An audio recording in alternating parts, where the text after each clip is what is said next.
Ce journal vous est offert par DACO SARL, société d'expertise comptable et de fiscalité.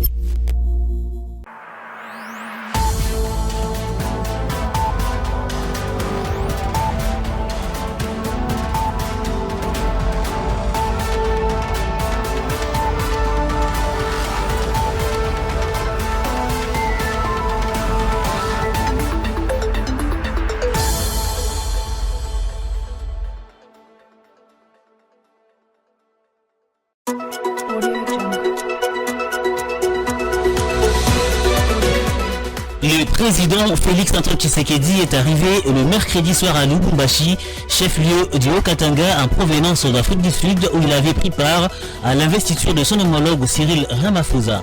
Ce jeudi, le chef de l'État a présidé la remise des locomotives et wagons au service national. Approfondir les réflexions sur les défis liés au développement économique de la RDC, c'est le principal objectif sous lequel a été placé ce jeudi 20 juin une conférence débat à l'université de Kinshasa avec la présence du président de l'Assemblée nationale Vital Kamerhe en qualité du principal orateur. Le directeur général de la direction générale de recettes de Kinshasa, Miché Moussa Kamayolenkai, a répondu le mercredi 19 juin aux préoccupations des élus provinciaux de Kinshasa relatives à la gestion de cette administration fiscale de la capitale. Et voilà tout pour la vitrine de votre journal. Bienvenue à tous.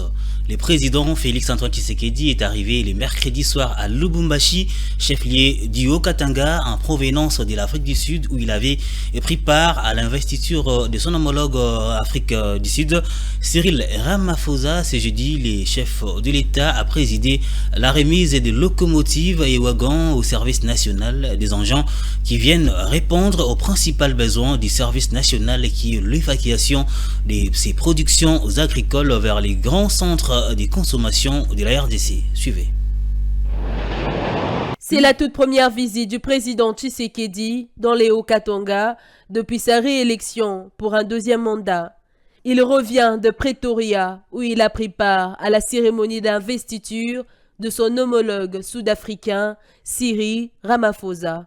Le président de la République, accueilli par le gouverneur de province, est ici à Lubumbashi pour mettre à la disposition du service national un important lot des matériels ferroviaires constitués des locomotives et wagons.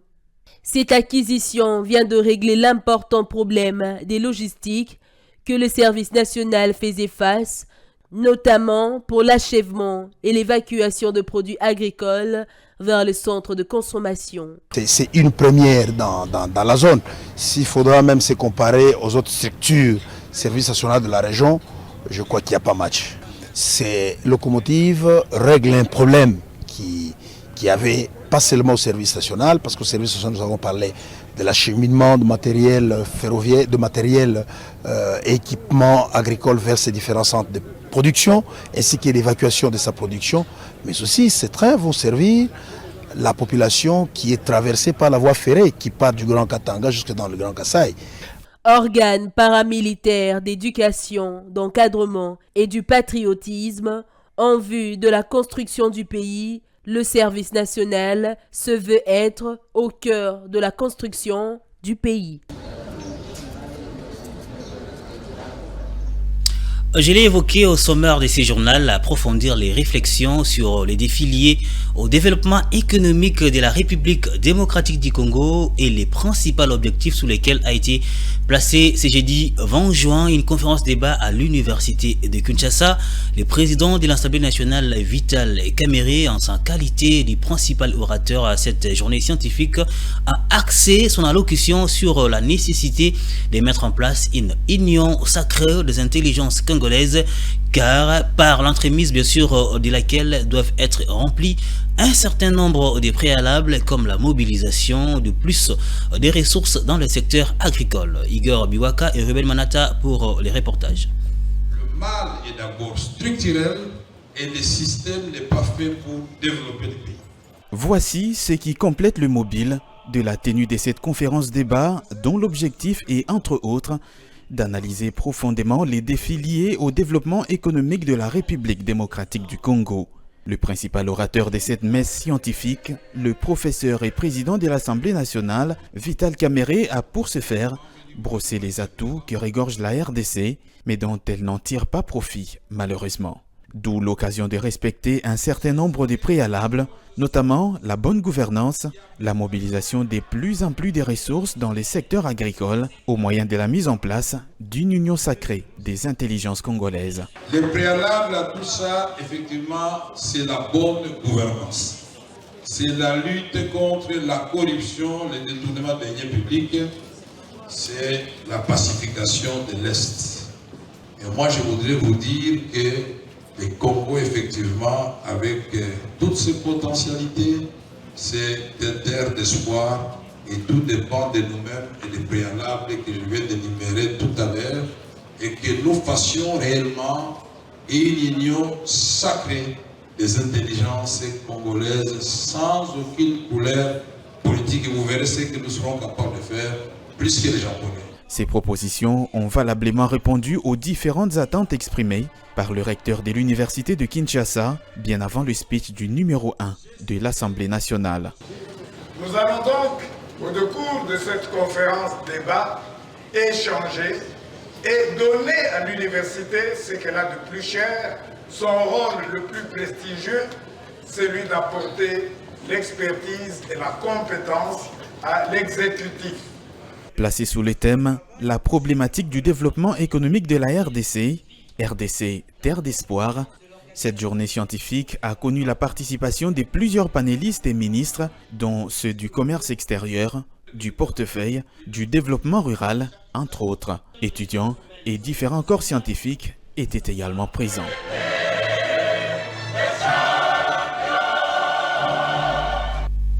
Le ministre d'État en charge de l'aménagement du territoire, Guy Ilondo Mboyo, a clôturé le jeudi 20 juin 2024 le 4e atelier sur l'étude du potentiel agricole de la République démocratique du Congo qui s'est tenu à Sultani Hotel de Kinshasa. Il était question dans ces assises, entre autres, de procéder à la validation finale de tous les livrables de l'étude du potentiel agricole de la RDC produit par les PNUD avec l'appui du Centre de recherche environnementale de l'Université de Wageningen. Reportage de Jonathan Bakele et Joe Manana.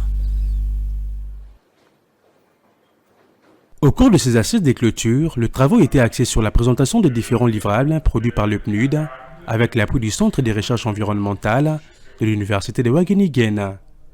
Après échange et discussion, les résultats de ces études ont abouti par l'amélioration de la compréhension de parties prenantes sur le livrable de l'étude sur le potentiel agricole de la République démocratique du Congo, la révision du contenu des différents livrables de l'étude, la collecte des suggestions et des recommandations de parties prenantes sur les livrables produits et la validation de tous les livrables de l'étude sur le potentiel agricole, moyennant les amendements consignés dans le rapport final de l'atelier. Le ministre d'État en charge de l'aménagement du territoire, Guy Ilondo, a exprimé son satisfait pour la tenue de ces assises et a rappelé l'importance de ces travaux. Les travaux qui ont fait l'objet évidemment de cet atelier de validation, de cette étude combien importante dans le cadre du processus de la réforme de l'aménagement du territoire. Cette étude également va permettre au pays dans sa stratégie dans le secteur agricole que mon collègue, le ministre d'État, ministre de l'Agriculture et Sécurité alimentaire, puisse également s'en servir dans le cadre des autres projets que le gouvernement va initier. Il a en outre tenu à remercier les partenaires techniques et financiers pour leur appui essentiel à la mise en œuvre de l'ambitieux programme de réforme de l'aménagement du territoire. Je tiens aussi à remercier de tout cœur tous nos partenaires qui nous accompagnent dans ce processus. La réforme a commencé par le CAFI. Merci également au FONAREC. Merci à nos administrations, que ce soit l'administration à l'agriculture, l'administration à l'aménagement du territoire, à la cellule 4, qui prennent part également actif nous permettre à ce que ce processus, la réforme qui a commencé depuis 2017, qui a permis à ce que nous puissions avoir d'abord la politique qui a été adoptée, il y a de cela près de 4 ans. Sur ce, je déclare donc clos l'atelier de validation de l'étude du potentiel agricole en République démocratique du Congo. Ces travaux ont marqué une étape décisive dans le processus de réforme et sur l'élaboration du schéma national de l'aménagement du territoire. Le ministre des Finances, Doudou Mfamba, a présidé les mercredis dans son cabinet de travail à Kinshasa la première réunion des mobilisations aux 2 recettes avec les directeurs généraux de régie financière, notamment de la DGDA, de la DGI, mais également de la DGRAD, ainsi qu'avec les autres experts et fonctionnaires du ministère des Finances. L'objectif était d'évaluer la situation aux 2 recettes durant l'année 2024, mais surtout réfléchir sur les perspectives d'avenir. Suivez. Plusieurs points étaient à l'ordre du jour au cours de cette réunion. Selon le directeur général de la DGDI, le ministre de Finances, Doudou Mfamba, a commencé par les exhorter à mettre tous les efforts en place pour la mobilisation des recettes afin de donner au gouvernement les moyens nécessaires de mener sa politique. La réunion a comporté sur 4 points. Il y a eu un mot de circonstances prononcé par son Excellence, Monsieur le ministre des Finances. Deuxième point, on a parlé sur la situation des recettes jusqu'à ce jour. Troisième point, on a parlé des points saillants qui doivent nous permettre d'atteindre les assignations, voire les dépasser. Et vers la fin, on a parlé de l'informatisation de nos services. Prendre la parole, son Excellence, Monsieur le ministre des Finances, nous a conseillé, nous a exhorté de beaucoup travailler avec beaucoup plus d'ardeur pour une maximisation accrue des recettes afin de donner au gouvernement les moyens pour faire sa politique. À ce jour, la directrice générale adjointe de la DGDRAD a relevé l'importance des régies financières pour l'action gouvernementale. Il y a un nouveau gouvernement qui est mis en place. Ce gouvernement a besoin de moyens pour sa politique et ce sont les régies financières qui sont au premier plan pour soutenir les actions du gouvernement. Et si les assujettis ne nous accompagnent pas, ça sera difficile. Donc jusque-là, nous avons bien travaillé avec eux jusqu'à atteindre plus de 100% des recettes au premier semestre. Nous entrons bientôt au deuxième semestre. Nous les invitons à ce même civisme et s'il n'est pas allé au-delà pour que le gouvernement puisse faire face aux différents défis auxquels il est appelé. Évaluant les niveaux des recettes, il a été noté que les recettes mobilisées de janvier à mai 2024 sont à l'ordre de 1574,8 milliards de francs congolais sur les prévisions de 9675,6 milliards de francs congolais, portant ainsi le taux d'exécution à 109,3%. Dans un autre chapitre, le ministre de la Justice et garde des Sceaux, Constant Mutamba, a instruit l'entreprise turque Milvest d'accélérer les travaux de réhabilitation du palais de la justice à Kinshasa. Par la même occasion, le nouveau ministre a ordonné les paiements des salaires des travailleurs congolais qui prestent au sein de cette entreprise de construction. C'était à la suite des échanges avec les travailleurs le mercredi. Images et commentaires.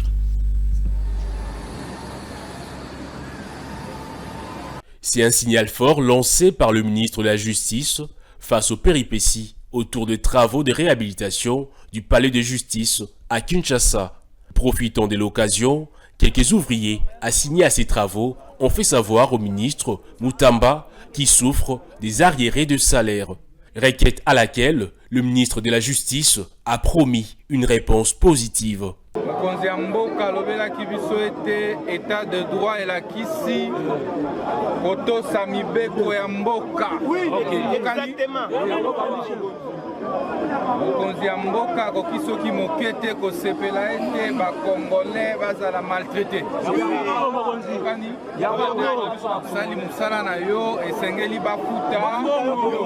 Après avoir pris langue avec les agents sous-traitants sur leurs arriérés, le ministre a convoqué les responsables de l'entreprise Milvest afin de faire une mise au point complète sur la situation. We had a very productive meeting with His Excellency, Minister.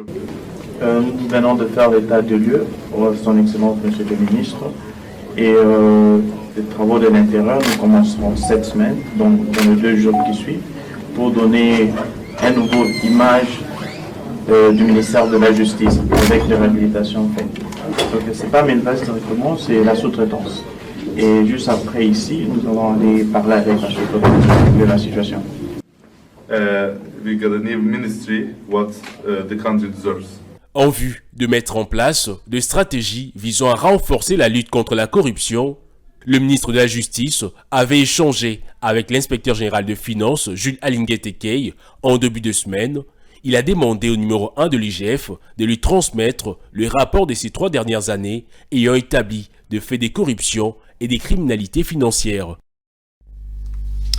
Au cours d'une séance de travail avec les gouverneurs et vice-gouverneurs nouvellement élus, tenue le mercredi 19 juin au ministère de l'Intérieur, Sécurité et Décentralisation et Affaires coutumières, le ministre Jacquemain Chabani a mis l'accent sur la sécurité et le développement local qui passe entre autres par la mise en place d'une gouvernance sécuritaire de qualité en tenant compte des associations de la société civile.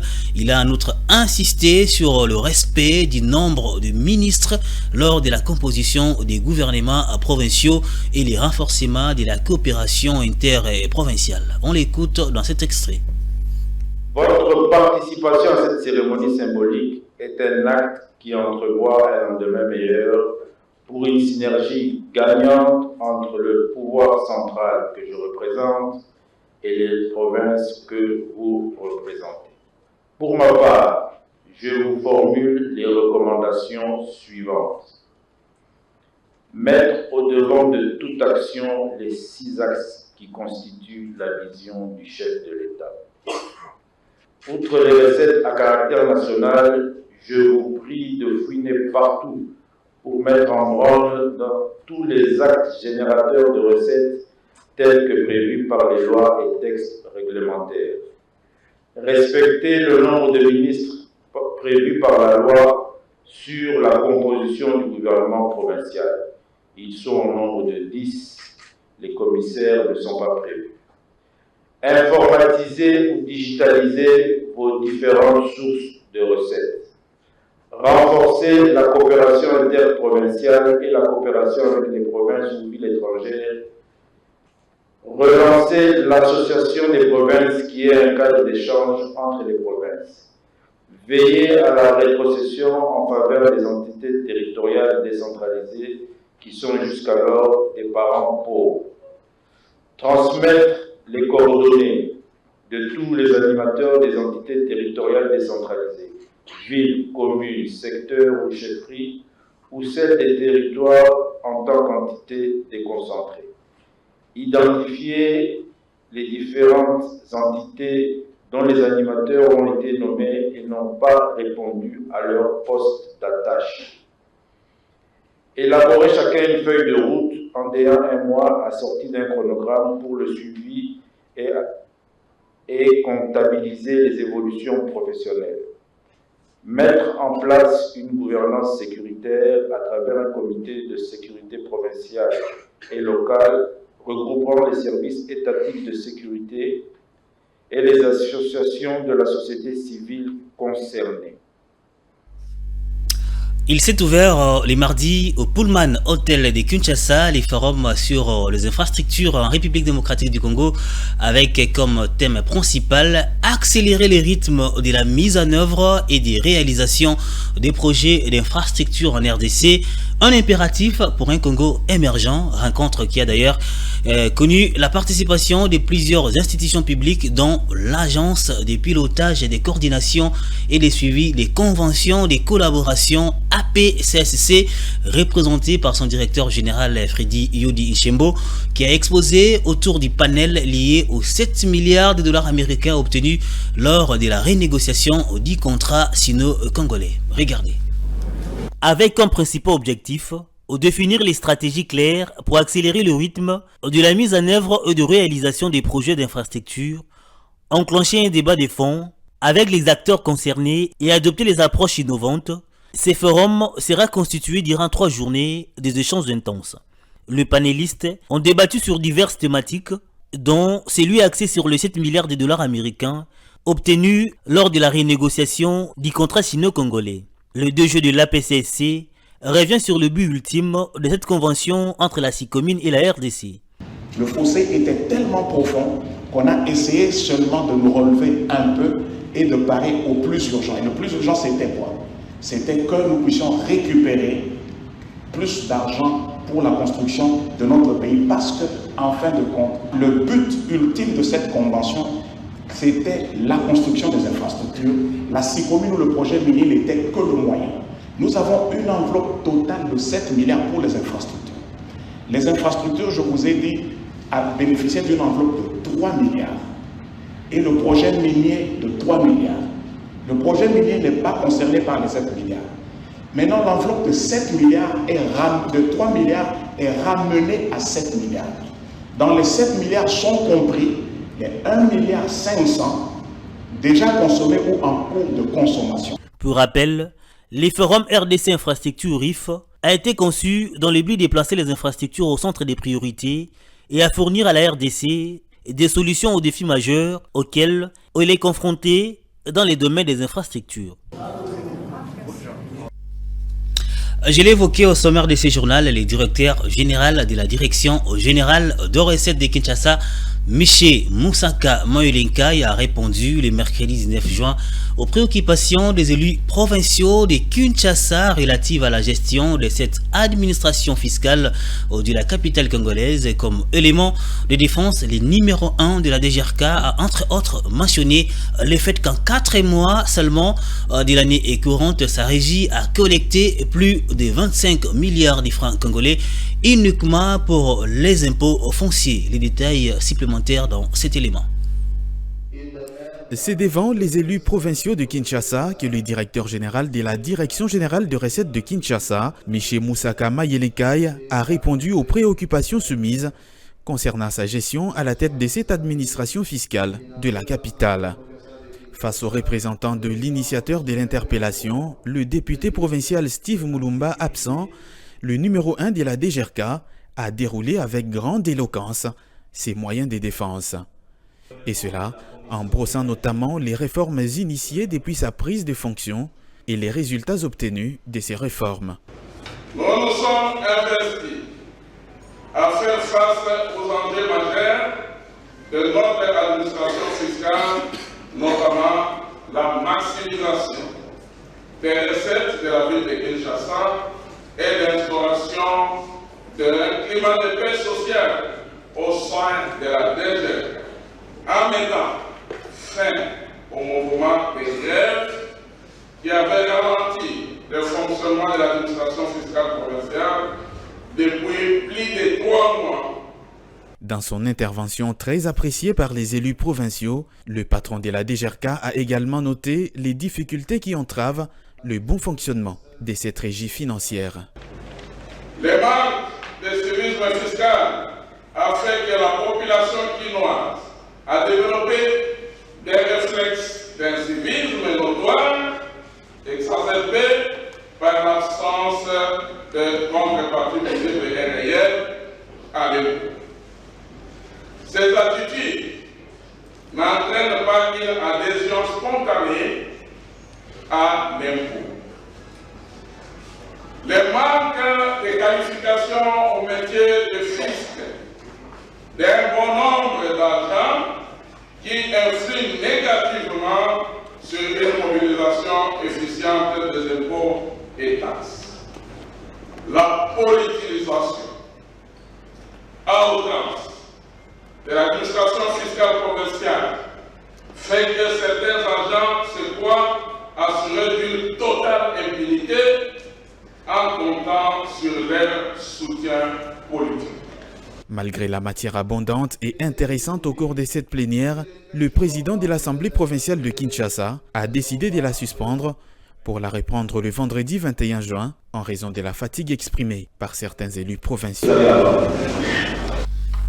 Il s'observe une hausse des prix de certaines denrées alimentaires au marché Kimbuta dans la ville-province de Kinshasa. Cette révision à la hausse touche particulièrement certains vivres durant la période allant du début mai à ces jours, une situation qui pénalise les commerçants et affecte considérablement les pouvoirs d'achat des ménages, attribués entre autres à la dépréciation de la monnaie nationale face aux devises étrangères, dont les dollars américains. Suivez.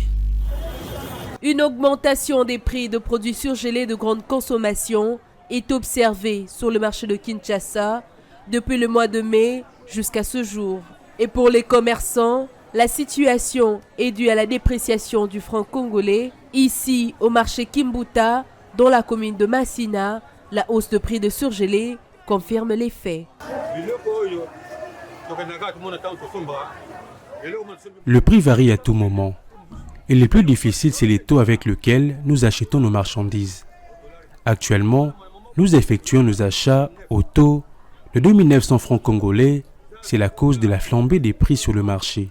Certains clients pensent que nous exagérons avec le prix, mais imaginez que 1 kg de côtisses de viande coûte actuellement 9000 francs congolais.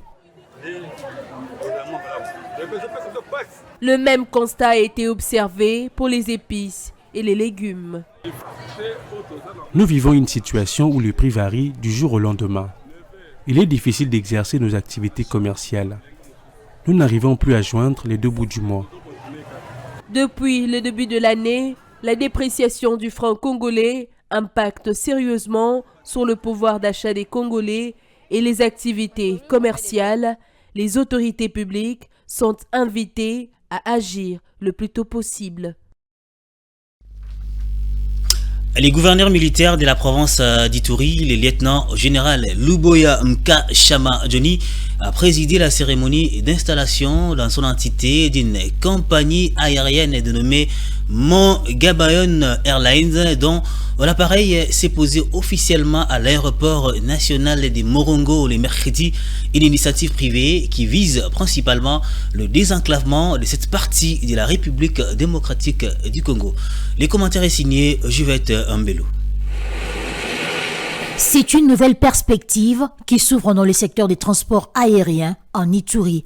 Le mercredi 19 juin 2024, la compagnie Mon-Gabaon Airlines a posé officiellement ses ailes à l'aéroport national de Morongo, suivi d'arrosage de cet appareil ATR 72 de 68 places. Dorénavant, Mon-Gabaon Airlines va faciliter l'ouverture vers différents horizons de cette province en la reliant des différentes agglomérations du pays, a fait savoir Joseph Akilimali Eli, directeur général de cette entreprise. En ce moment, nous avons déjà 3 appareils achetés, dont celui qui vient d'arriver et 2 autres, j'espère, avant la fin du mois, nous les aurons ici. Il y a aussi un grand appareil qui est en leasing. C'est pour nous permettre d'abord, dans un premier temps, relier l'Ituri via Goma à Kinshasa. Présent sur place, le gouverneur militaire, le lieutenant-général Luboya Chama Johnny, s'est dit content de la mise en place de cette compagnie.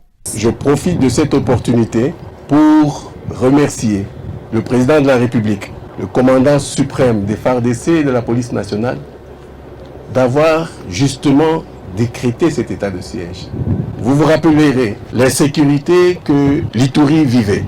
Aujourd'hui, nous avons un digne fils, M. Akilimali, le directeur de Mon-Gabaon, la société Mon-Gabaon, qui est en train de réhabiliter les routes ici, non seulement les routes, mais aujourd'hui, qui a une société aérienne. Mais je suis sûr, ensemble, nous sommes en train de gagner le pari. Parce que, à la place de ces mauvaises images, nous avons ces images, des images comme celle-ci. Rappelons que cette action de développement n'est que le fruit des nombreux efforts fournis par le gouverneur militaire, le lieutenant-général Luboya Chama Johnny. Jonathan Kabamba pour la revue de presse.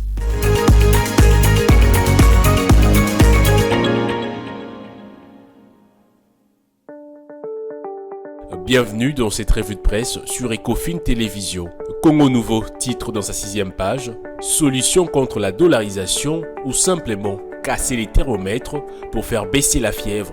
Ces textes visent à expliquer un tweet que nous avions posté au lendemain de la décision annoncée par la Banque centrale de la République démocratique du Congo concernant le paramétrage du terminaux de paiement électronique TPE en francs congolais, fait savoir le journal paraissant à Kinshasa. À en croire les tri hebdomadaires d'information générale, pour rappel, l'un des principaux déterminants de la valeur d'une monnaie est l'offre et la demande sur le marché d'échange.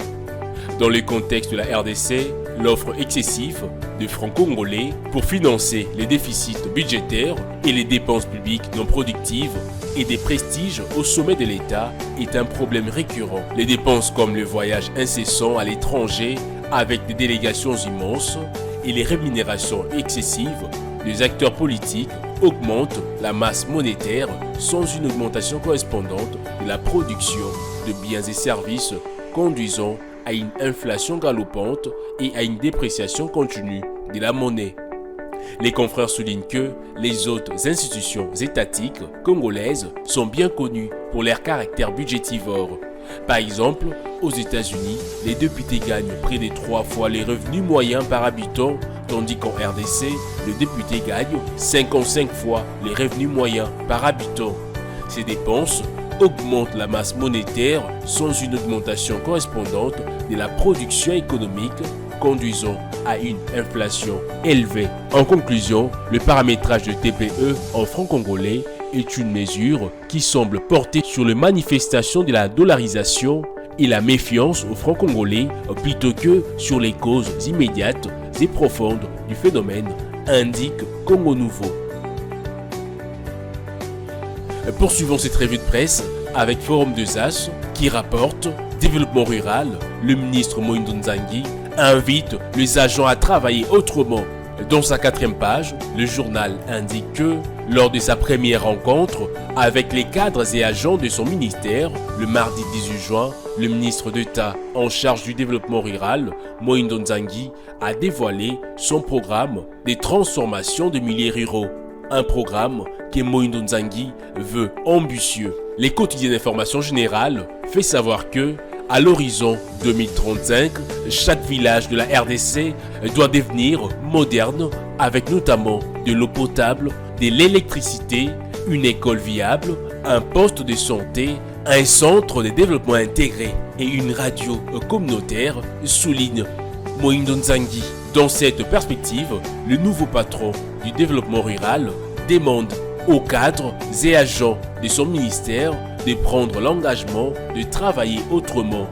Il leur prévient même qu'ils ne vont pas rester dans leur bureau à Kinshasa, d'autant plus que le développement rural ne se fait pas au centre-ville. Tous les agents du ministère du développement rural devront désormais participer à cette impulsion qu'il est déterminé à donner pour la réqualification des conditions de vie de paysans. C'est la fin de cette revue de presse sur Ecofin Télévision. Mesdames, Messieurs, merci pour votre attention.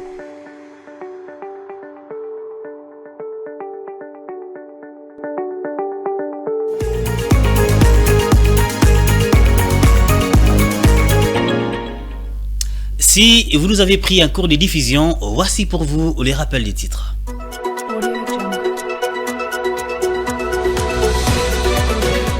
Le président Félix Antoine Tshisekedi est arrivé le mercredi soir à Lubumbashi, chef-lieu du Haut-Katanga en provenance d'Afrique du Sud, où il avait pris part à l'investiture de son homologue Cyril Ramaphosa. Ce jeudi, le chef de l'État a présidé la remise des locomotives et wagons au service national. Approfondir les réflexions sur les défis liés au développement économique de la RDC, sur les principaux objectifs sous lesquels a été placé ce jeudi 20 juin une conférence débat à l'université de Kinshasa avec la présence du président de l'Assemblée nationale Vital Kamerhe en qualité du principal orateur. Le directeur général de la direction générale de recettes de Kinshasa, Miché Moussa Kamayolenkai, a répondu le mercredi 19 juin aux préoccupations des élus provinciaux de Kinshasa relatives à la gestion de cette administration fiscale de la capitale. Voilà qui met complètement un terme à cette édition du journal. Merci à vous de l'avoir suivi. Je vous retrouve demain à la même heure, surtout avec les mêmes plaisirs. D'ici là, portez-vous bien en compagnie de notre programme.